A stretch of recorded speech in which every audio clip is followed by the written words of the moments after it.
cuidar a nuestras pacientes, sobre todo las de alto riesgo, es una tarea difícil y nos gustó mucho el título que le puso Gustavo a esta charla, que es El poder de 9 meses, fundamentos para 90 años de salud. ¿Todo bien? Todo bien.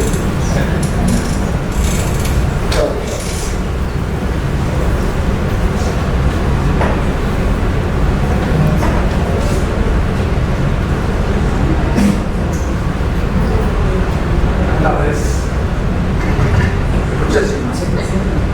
Bueno, muchas gracias. Sí, la verdad que me siento en casa. Hace 2 años que estamos en el sanatorio. Para mí es un placer compartir con ustedes algunos conceptos sobre perinatología. Jorge un poco claramente mencionó que nuestros pacientes son 2. Yo no sabía que iba a hablar de eso, pero coincide un poco con el abordaje que yo quiero compartir con ustedes hoy, que está vinculado a 2 pacientes, en uno en el corto y sobre todo en el largo plazo. Yo quiero empezar con ustedes con una pregunta, ¿no? Como que ¿por qué somos como somos? No es filosófica, es biológica. ¿Por qué somos distintos? ¿Por qué hay algunos individuos que tienen más predisposición o más susceptibilidad a desarrollar obesidad? ¿Por qué otros pueden no desarrollar hipertensión? ¿Por qué hay personas que son más estables psicológicamente? Y un sinnúmero de características, inclusive psicológicas, que nos hacen tomar distintas elecciones en la vida y que en algún punto tienen gran influencia con nuestro destino, como la vocación u otras características. Entonces, para esto hay una lista de respuestas bastante claras que todos sabemos. Uno, qué genes nos tocaron a la hora de la concepción. Claramente, nadie va a discutir hoy en día que la carga genética que cada uno trae tiene una importancia relevante. Lo segundo son las experiencias. Específicamente las experiencias de los primeros 3 años de vida que determinan muchos aspectos de nuestra salud y de nuestra personalidad. Y también las decisiones personales, ¿no? Pues, ¿por qué uno elige hacer una vida más saludable o hacer más actividad física? Entonces, claramente hay muchas características que ya sabemos que tienen que ver con cómo una persona se desarrolla. Sin embargo, hay otras que han sido menos visibilizadas y que cada vez tenemos más ciencia para entender que tiene una gran influencia. Y esto es el ambiente intrauterino. El ambiente en el que todos nosotros hemos estado expuestos y en el que nuestros pacientes van a estar expuestos, tiene una influencia determinante y persistente, no solo por la vida de ese individuo, sino cada vez tenemos más evidencia que eso persiste por lo menos hasta 5 generaciones. Y un poco quiero compartirles algunas reflexiones sobre esto y cómo esto se vincula con el trabajo que nosotros en obstetricia, en neonatología, hacemos todos los días. Probablemente desde el punto de vista clínico, los 2 marcadores más importantes de esta situación son los extremos de crecimiento. Los macrosómicos, esencialmente que vemos en pacientes con diabetes o con obesidad, y aquellos que tienen placentas insuficientes que se presentan con restricción. Déjenme compartir con ustedes en un periodo acotado de tiempo cuál fue nuestra experiencia inicial en el sanatorio. Ustedes pueden ver, hay por lo menos un 40%, si sumamos estos 2 grupos, de pacientes que están expuestos a sobrecrecimiento. ¿Okay? Nosotros más o menos tuvimos 160 pacientes en el periodo entre marzo de 2022 y diciembre de 2023, y los motivos por los que las pacientes nos invitaban los obstetras a colaborar en el cuidado de las pacientes eran el 40% de las veces en condiciones que podían o influir sobre el crecimiento excesivo o el crecimiento por debajo de su potencial genético, y es un 30% de causas que indirectamente podrían tener impacto sobre el crecimiento fetal, como por ejemplo hipertensión crónica y otro tipo de patologías. Lo que nosotros pudimos ver en manejo en conjunto con los obstetras de cabecera es que el entre aquellas pacientes que eran derivadas por diabetes, tanto gestacional como gestacional, eso es una mezcla de las dos poblaciones, el 86% se logró tener un parto de término. Cuando vemos el peso al nacimiento, tenemos una tasa de macrosomía menor al 10, aproximadamente el 5% de los recién nacidos menores a 4.000 gramos. El otro extremo de la dificultad nutricional intraútero, que es la restricción de crecimiento, todos sabemos lo que esto genera en nosotros, y ahora vamos a explicar un poquito, a ahondar un poquito más en esa temática, pero siempre es el dilema de hasta cuándo el ambiente intrauterino y a partir de cuándo nuestros colegas con quienes es un placer haber trabajado estos 2 años nos ayudan del otro lado de la placenta. El 60% aproximadamente de los pacientes nacieron después de las 37 semanas y un porcentaje alto de los prematuros fueron prematuros tardíos. Y la ganancia, la mediana en semanas de logrado fueron 8 semanas aproximadamente. Entonces, uno esto lo puede abordar de distinta manera, ¿no? Uno puede decir, bueno, es fantástico, el embarazo termina en el momento del nacimiento, estamos contentos porque la mayoría de los pequeños nacieron en edades gestacionales avanzadas, estamos felices porque la mayoría de los macrosómicos con hiperglucemia nacieron vivos y sin complicaciones neonatales inmediatas. Sin embargo, lo que el manejo le genera, este tipo de manejo ante estas situaciones nos genera a todos los que estamos sin poder hacer el cuidado, es una situación doble, de riesgo por un lado, como vemos en esta situación, y de incertidumbre por el otro. El riesgo que puede terminar en algo realmente catastrófico o puede terminar en una solución bastante sencilla, ¿no? El problema es que nosotros no vemos la solución anticipadamente, y un poco la idea de trabajar todos en conjunto es también transitar esa incertidumbre de la mejor manera posible. Entonces, esto es una foto que saqué en la sala de la residente de obstetricia y ginecología en Cerrillos. Me hizo pensar sobre el tiempo que nosotros le dedicamos, de se ríe porque sabe que habla del tiempo que nosotros le dedicamos a esta profesión. Son muchas horas. Y uno va cambiando, yo siempre reflexiono qué es lo mejor que le puedo ofrecer a nuestros pacientes. Entonces, inicialmente, yo era más cachorro, pensaba que el conocimiento era lo mejor que tenía, exclusivamente el conocimiento. A la persona que más admiraba era aquella que tenía la respuesta más precisa, el mejor rigor científico. Lo sigo haciendo, ¿no? Pero eso era para mí lo ideal. Pero después, toda la información está en el celular, digamos. La verdad que hay que saber qué preguntar, ¿no? Entonces, la verdad me empezó a acomodar más a aquellas personas que se hacían las preguntas adecuadas, ¿no? La información estaba ahí, pero había que saber qué preguntar.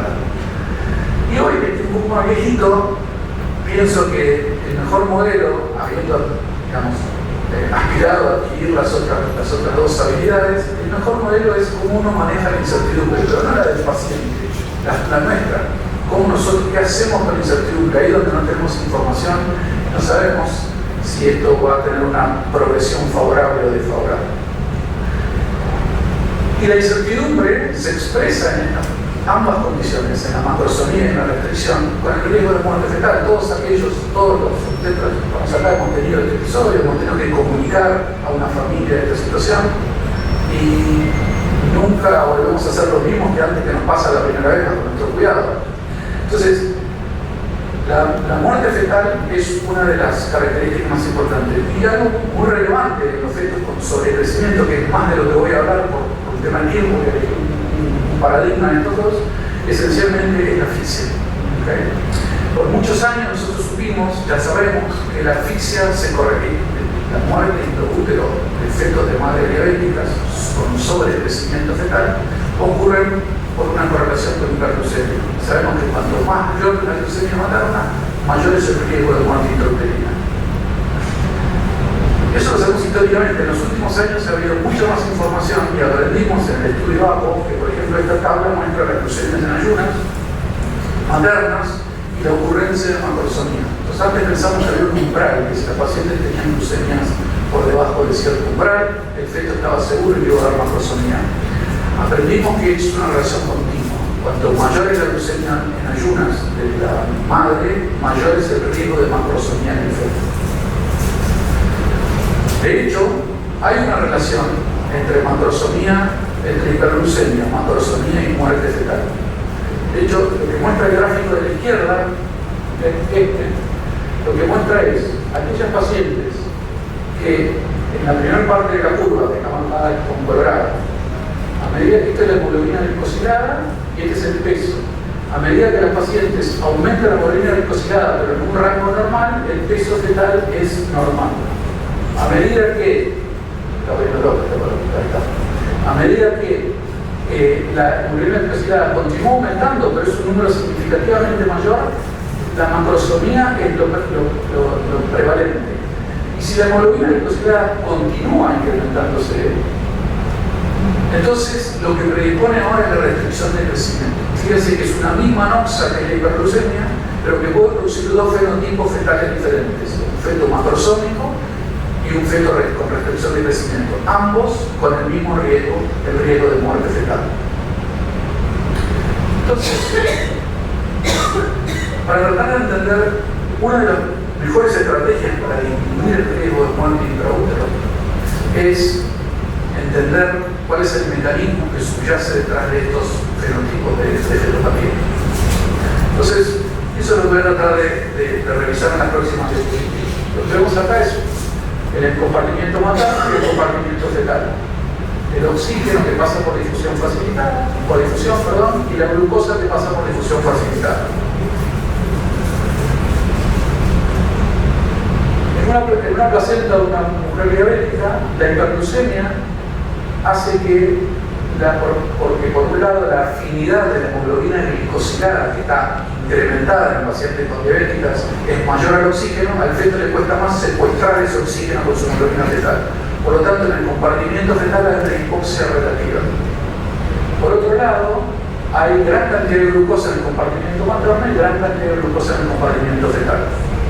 Y en tercer lugar, hay por inflamación placentaria, por hiperglucemia y disminución de la difusión de oxígeno. Por lo tanto, cuando uno mira el escenario de la diabetes no controlada en el compartimiento fetal, hay menos oxígeno, hay más glucosa y hay más necesidad de energía por un feto grande.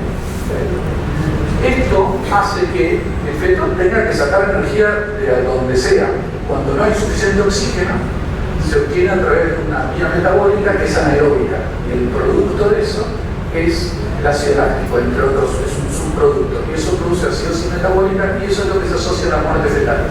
¿Por qué clínicamente esto es relevante? Porque la velocidad de esta muerte fetal es distinta a la velocidad por vasculopatía, por el otro fenotipo fetal.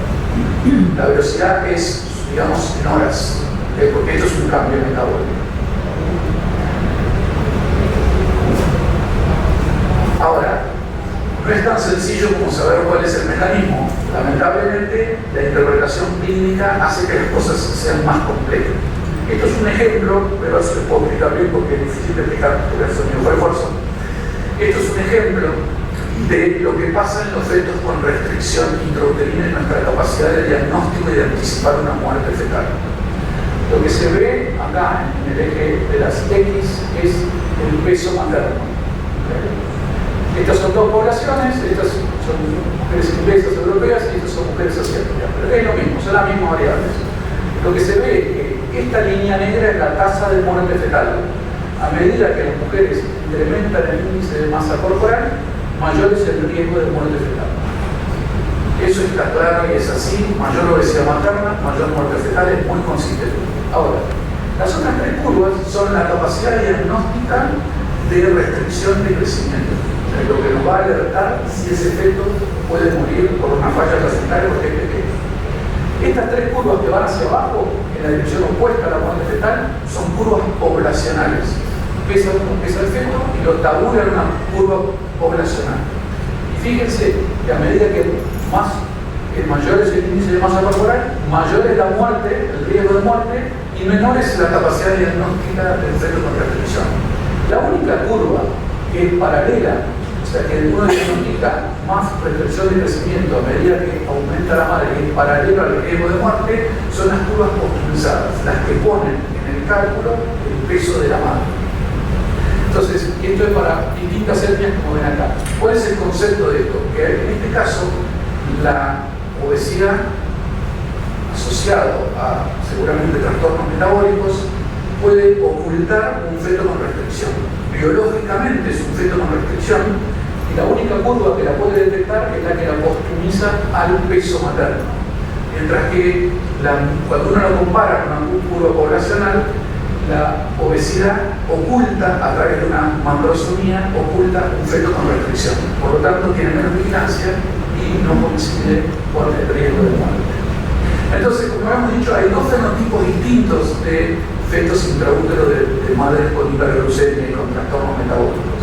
El feto con la madre con vasculopatía, que tiene una insuficiencia placentaria, y el deterioro de la vitalidad fetal es progresivo a través de las semanas. Y después tenemos el feto con riesgo metabólico, que no hay vasculopatía, pero que hay un riesgo secundario de acidosis láctea que les mostré, y eso ocurre en horas. Esto de discriminar las poblaciones es clave para tratar de anticipar el riesgo y hacer una vigilancia a poco.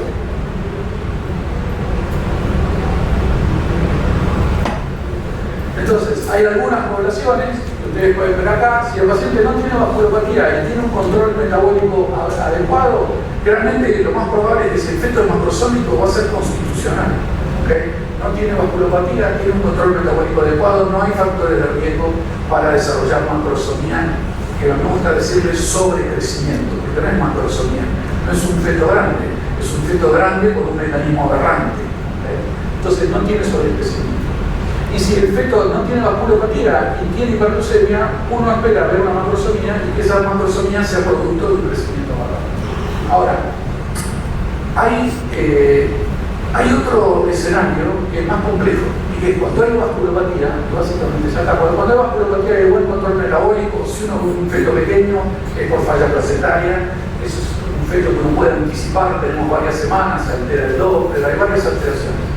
Pero aquellos en los que se combinan mal control metabólico con vasculopatía puede traducirse en un feto de tamaño normal, como se ve en esas curvas, y que está con sobrecrecimiento fetal. Y ese efecto es el que más riesgo tiene porque prende 0 luces de alerta, tiene un tamaño por sentido 50 y biológicamente se comporta como un feto macrosómico. La intervención más importante para disminuir la mortalidad en esta población es el control metabólico adecuado. La información consistente que tenemos desde hace muchos años es que el mal control metabólico incrementa el riesgo de muerte por 3. Entonces, las estrategias, si uno tuviera que ponerlas todas juntas, más allá de cada método específico, es control metabólico adecuado, prevenir la macrosomía en cualquiera de sus formas, identificar el fenotipo si es que aún en efectos de edad de peso adecuado en el percentilo, sobre todo en curvas poblacionales, si es un feto con un riesgo de vasculopático de la madre o metabólico para el feto, y con eso en mente aplicar la vigilancia fetal. Pero hay que, en mi opinión, y esto es la parte artesanal que todavía tiene la medicina, que creo que es la más divertida, es hacer este ejercicio. Ahora, esto es un experimento que hice hace algunos años cuando mi hijo Tommy era chiquito, para ver qué impacto tiene el ambiente sobre la conducta de las personas. Entonces, sin ninguna señal previa ni ningún comentario, me paré en el living de mi casa con este atuendo elegante, y pasaron 10 minutos y esta era la escena que ocurría en mi casa. Me preguntaban cuál era el motivo de esto, nadie entendía, pero claramente a todas las edades el ambiente nos determina. Científicamente, epidemiológicamente, esto lo vio David Barker hace unas décadas atrás y generó su hipótesis diciendo que la nutrición durante el periodo intrauterino determina la susceptibilidad de padecer enfermedades cardiovasculares y metabólicas. Con nuevos conocimientos, esto tuvo dos cambios importantes. No es solo que determina la enfermedad, sino que sienta las bases de la salud, y que creo que eso es lo más importante para nosotros también como trabajadores de la salud. Y la otra cosa es que esto se vio que ocurría no solo en fetos pequeños, sino también en fetos macrosómicos, que la curva es en forma de U. Hay más síndrome metabólico en aquellos que crecen menos de lo que sus genes tenían planeado, pero también hay más síndrome metabólicos en aquellos que crecen de más en base a un ambiente excesivamente rico en hidratos de carbono. Mucha información fuimos adquiriendo sobre esto. Esto es muy interesante Esto fue un estudio que llamó APO, que duró muchos años en Europa. Hasta ese momento se discutía si la macrosomía era una patología, porque podía ser algo adaptativo, come más, engorda más. Lo que muestra esto es el seguimiento de ese estudio, que fueron más de 22.000 mujeres embarazadas, donde se recuperaban diabéticas gestacionales y no diabéticas gestacionales y se controlaban las glucemias teníamos todos los resultados de las curvas de tolerancia a la glucosa. Y lo que se ve claramente es los distintos colores son las glucemias en ayunas a la hora de las 2 horas de la tarde del 75, y lo que se ve es que a medida que aumentaban las glucemias maternas, las complicaciones fetales eran mayores. ¿Okay? Y esto era para en ayunas, a la hora y media, y la hemoglobina glicosilada. Y lo que se observó es que, cuando me refiero, estos son chicos de 10 a 12 años de esta población. Y los chicos de 10 a 12 años tenían su glucemia en ayuna y su glucemia a la hora, y a las 2 horas se correlacionaba con la glucemia que había tenido su madre cuando ellos estuvieron intraútero, 10 a 12 años después. Y además, la tasa de anomalías en el diagnóstico de diabetes tipo 2, de anomalías en la curva de tolerancia a la glucosa, se duplicó. Entonces, hubo muchos otros trabajos, pero el impacto de esto fue, y aparte de esto no creo que se repita. Vamos a pasar a algunas porque esto sí lo quiero mostrar porque es importante. Una cosa es tener una paciente con diabetes porque habla de las herramientas que nosotros tenemos para cambiar la susceptibilidad a largo plazo. Una cosa es que una paciente tenga diabetes con controles glucémicos normales y no tenga macrosomía real, y otra cosa es una paciente con diabetes con un feto macrosómico. Lo que muestra acá es que las pacientes con diabetes gestacional que tuvieron fetos macrosómicos tuvieron mucho, esos chicos cuando tuvieron 10 años tuvieron mucho más tarde desarrollar síndrome metabólico. Mientras que si uno controlaba las glucemias y lograba que el feto no sea macrosómico, el riesgo de insulinoresistencia cuando ese feto cumplía 10 años era igual a la población control. Entonces no es solamente una oda del pesimismo, es decir, bueno, esto es lo que estamos viendo, este es el impacto a mediano y largo plazo, y si nosotros podemos lograr esto, entonces podemos prevenir estas complicaciones. La verdad es que cuando uno lee la información que sale semana a semana sobre el impacto en la salud fetal, vemos un montón de otras alteraciones neurológicas, susceptibilidad de enfermedades psiquiátricas. Cada vez tenemos más información sobre cómo esto determina el riesgo a largo plazo para otras condiciones, no solo metabólicas. Lo más curioso de esto es que esto probablemente sea consecuencia de algo que nos ayudó a adaptarnos hace 200.000 años en la sabana africana, y hoy pasó de ser algo adaptativo a algo disruptivo. Esto es lo que nosotros sabíamos tradicionalmente. Un feto cuando nace tiene determinadas características. Un micrófono que lo puedo mover un poco. Gracias.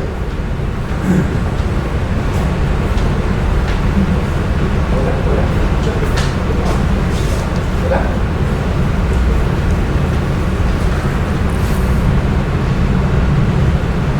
Bueno, perfecto, gracias. Un fenotipo de nacimiento es determinado, está determinado por el ambiente, y después el fenotipo con el que nacemos más el ambiente postnatal lleva al fenotipo del adulto y al riesgo de enfermedad. Eso es lo que el concepto que manejamos habitualmente. ¿De qué dependía el fenotipo de nacimiento? De la carga genética que venía de la población en la que nosotros vivimos. Lo que aprendimos en los últimos años es que el ambiente prenatal también juega este papel.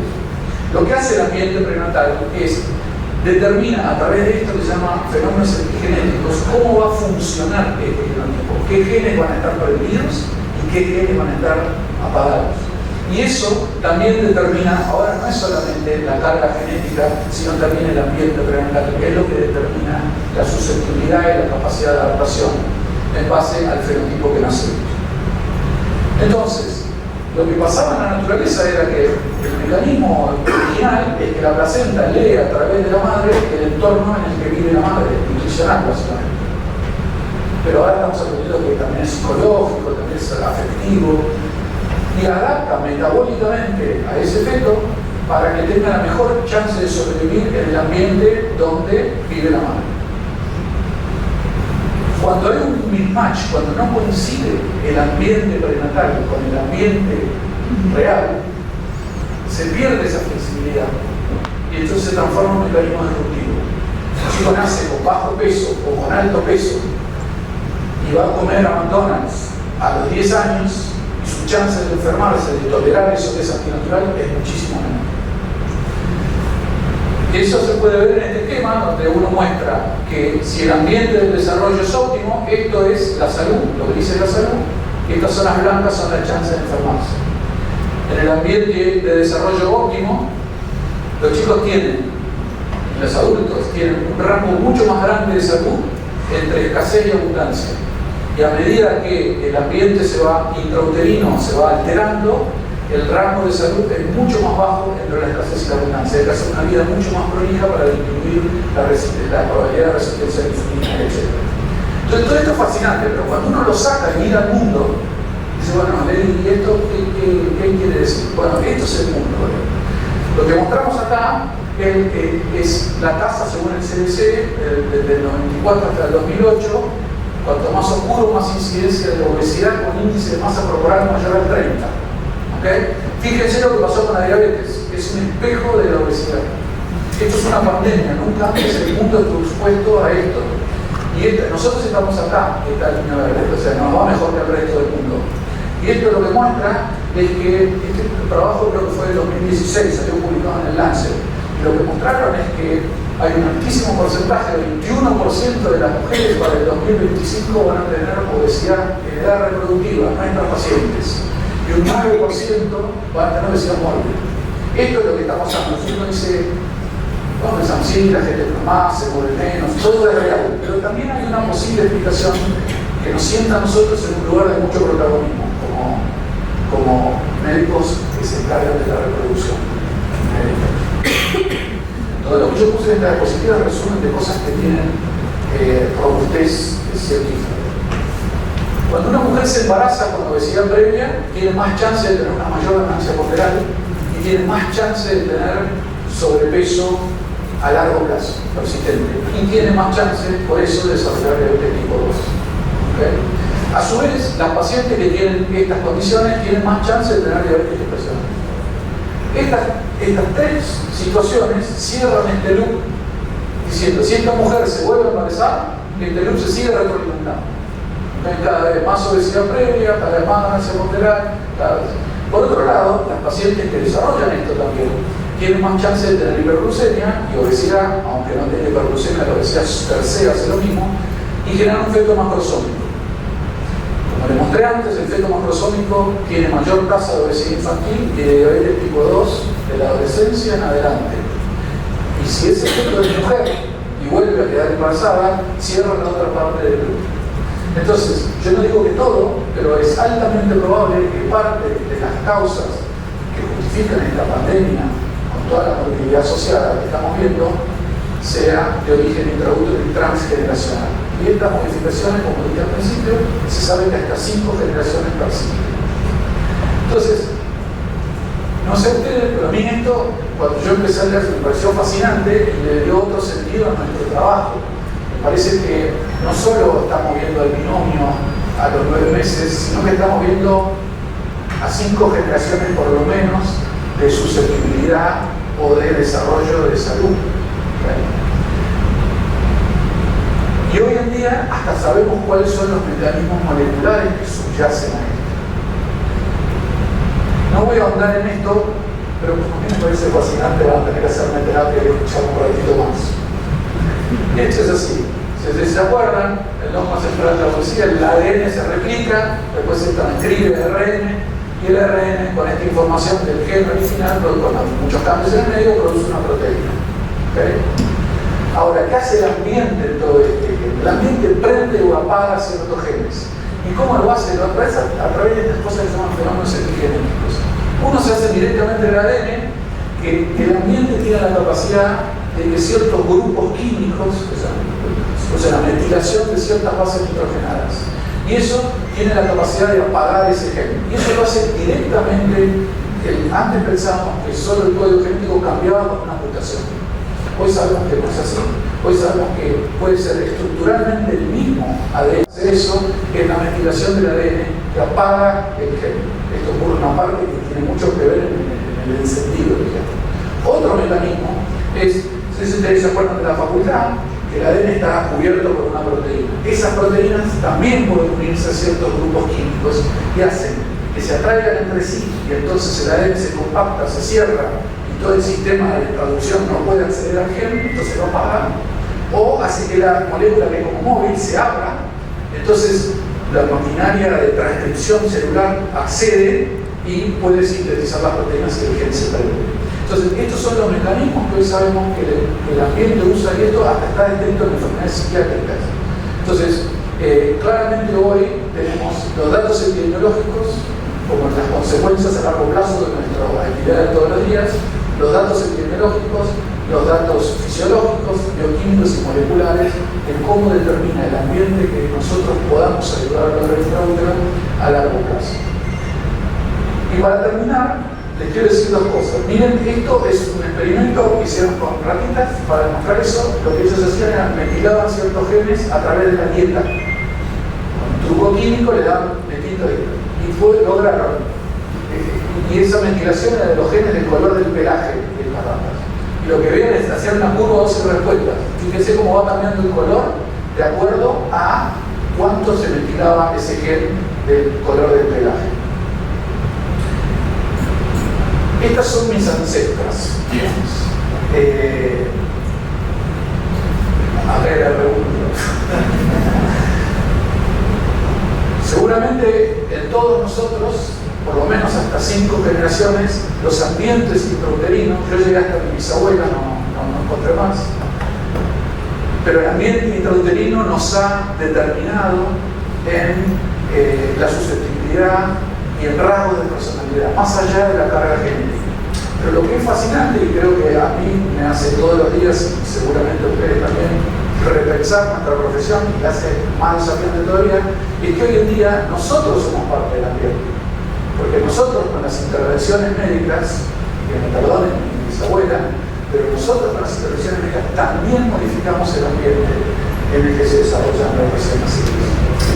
Así que muchas gracias. Yo quería también presentarles a dos pilares de nuestro grupo, que son la doctora Denise Hugo y la doctora Mercedes Mili Malbrán, que la mayoría de ustedes la conocen porque la verdad que son fundamentales en el manejo de nuestros pacientes, y agradecerles a todos los médicos obstetras, a la institución y a la neonatología, porque hemos tenido, no hablar acá del jefe, hemos tenido una convivencia lindísima y muy enriquecedora. Muchas gracias.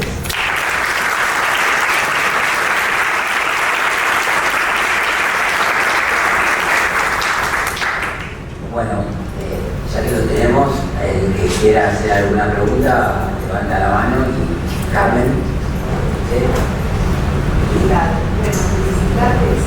Para que llevar el micrófono. Gracias por la exposición, excelente. Y bueno, para nosotros esto está sumamente vinculado porque el impacto prenatal y luego el crecimiento y desarrollo de nuestros pacientitos es muy importante. Pero lo que quisiera destacar es la importancia de algo tan simple como es el cuidado prenatal. O sea, es tan fundamental el cuidado de esa familia, de esa embarazada, y que puede impactar en esta salud a corto y a largo plazo. Lo mismo, esto siempre lo decimos un poco en las charlas que damos, o sea, algo tan simple, una variable modificable como es la nutrición saludable en la embarazada, puede disminuir dos situaciones como es la obesidad y la diabetes, y así disminuir la morbilidad y la mortalidad en el feto, y esa nutrición óptima en la embarazada impacta en las siguientes generaciones, como bien vos dijiste, y con una mejoría en la salud de nuestra población. Sí, también me parece, Gustavo, no sé qué opinas vos, empezar a tomar conciencia de que esto va antes de nosotros, de los obstetras, porque creo que muchos de nosotros recibimos pacientes por ahí por tener ganas, o yo, o no, que ya vienen con una historia, y esa historia no está bien contada desde el principio, ¿no? Porque en los controles ginecológicos, o en el primer control prenatal no se hizo por ahí el adecuado interrogatorio, y no se pesquisó alguna cosa que no podríamos cambiar, ¿no? Sí, esta población en particular, eso que decís es muy relevante.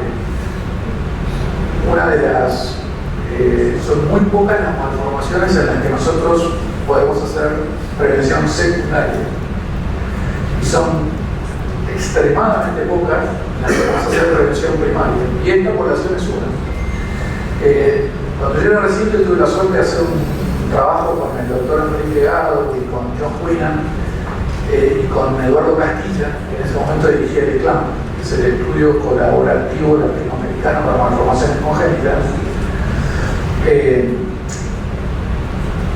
Y mostró que el 18 hospital de Latinoamérica mostró que el 52% de los pacientes, de las mujeres, se embarazaban sin haberlo planificado. Más de la mitad. Y eso es un número consistente en todo el mundo. Y entre mujeres, aún con nivel de tipo 1, es el mismo número. El 50%. Cuando una paciente nos llega a la semana 8, 7, 6, 5, ya es tarde. Entonces, la prevención primaria a través de normalizar la leucemia, de hecho hay curvas de hemoglobina glicosilada que muestran cómo cae dramáticamente el riesgo de malformaciones del 15-20% con hemoglobinas de más de 10 hasta 3-4% con hemoglobinas normales. Entonces eso es clave, estoy totalmente de acuerdo.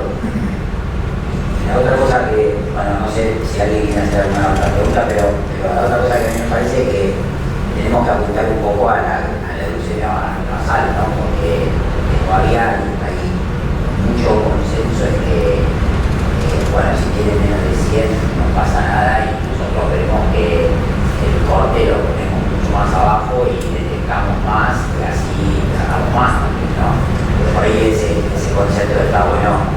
Hoy hablamos un poco con Marisa, con la directora técnica de San Andrés, que por ahí había que instaurar un poco de charlas prenatales con los obstetras, no solamente con obstetricia y neo, porque a veces en lugares como el nuestro, que están abiertos, tienen pacientes con bastante interesante, ¿no? Sí, pues ese es un tema hiperconflictivo. Eso del diagnóstico de diabetes gestacional, ¿no? El Ministerio de Salud acaba de recomendar el año pasado puntos de corte que son más altos que los recomendados internacionalmente. Yo pienso que estoy de acuerdo con vos y creo que depende un poco de dónde uno lo puede, qué tan ambicioso sea uno. Si nosotros queremos hacer un manejo costo efectivo solamente hasta el momento del nacimiento, entonces está bien 100 de leucemia. Si nosotros pensamos más ambiciosamente, pensamos en el desarrollo de la salud a largo plazo, entonces 100 es altísimo. El criterio internacional, que es 92, 180 y 153, es mucho más apropiado.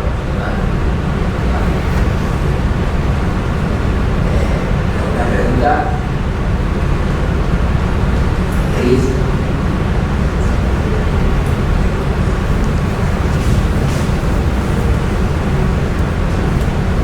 Bueno, sí, hacer la conferencia y siempre uno está desde este lado, ¿no? Del neonatólogo, muy atento a lo que es la historia perinatal y los resultados del proceso recién nacido. Y una de las grandes preocupaciones que siempre nos afecta es precisamente la restricción del crecimiento. La restricción del crecimiento es una de las entidades que conlleva a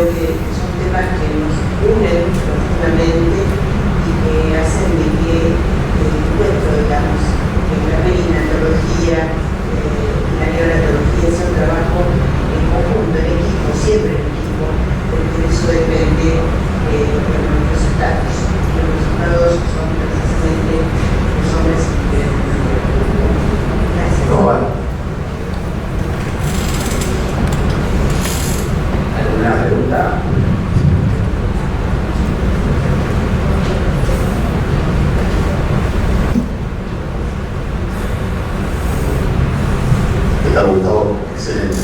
Hola, gracias. No, un poco pensaba, como para reforzar todo esto también, en lo que hacemos fertilidad, ¿no?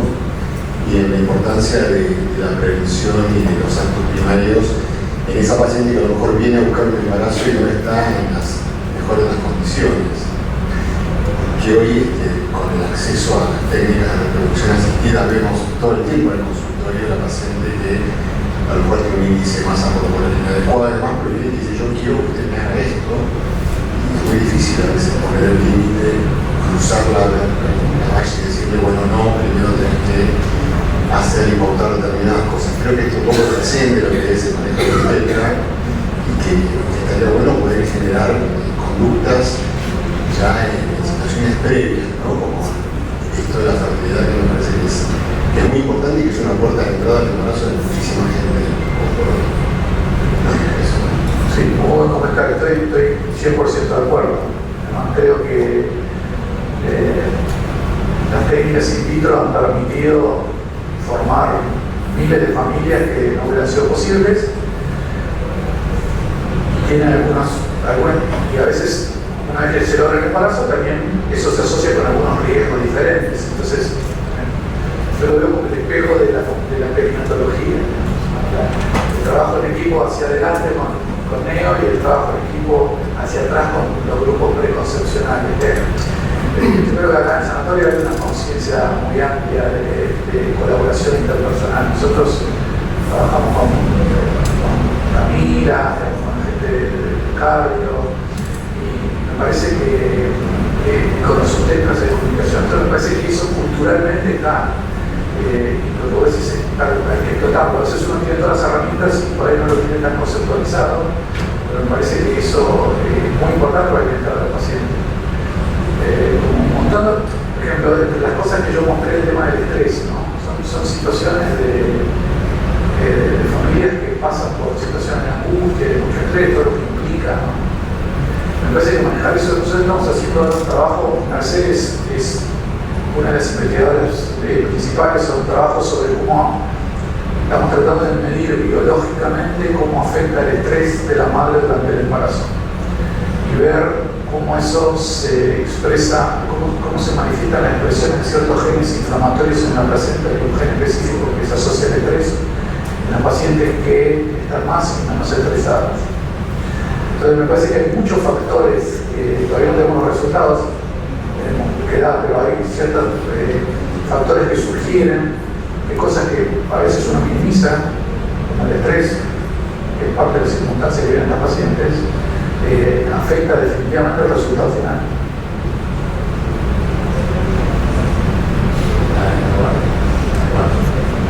Me encanta la línea de trabajo. Sí, es un trabajo muy interesante. Y además hay otra rama que, de todas las intervenciones no farmacológicas que incluyen el efecto inflamatorio del estrés, la que más evidencia tiene es la meditación.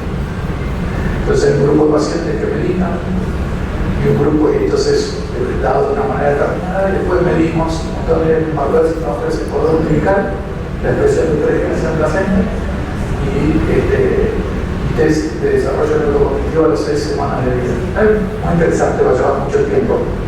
Esperemos poder agregarle a ese paciente. Me encantaría. Ahí lo tenemos que agregar. Sí, ¿por qué no? Se puede Creo que es lo que viene.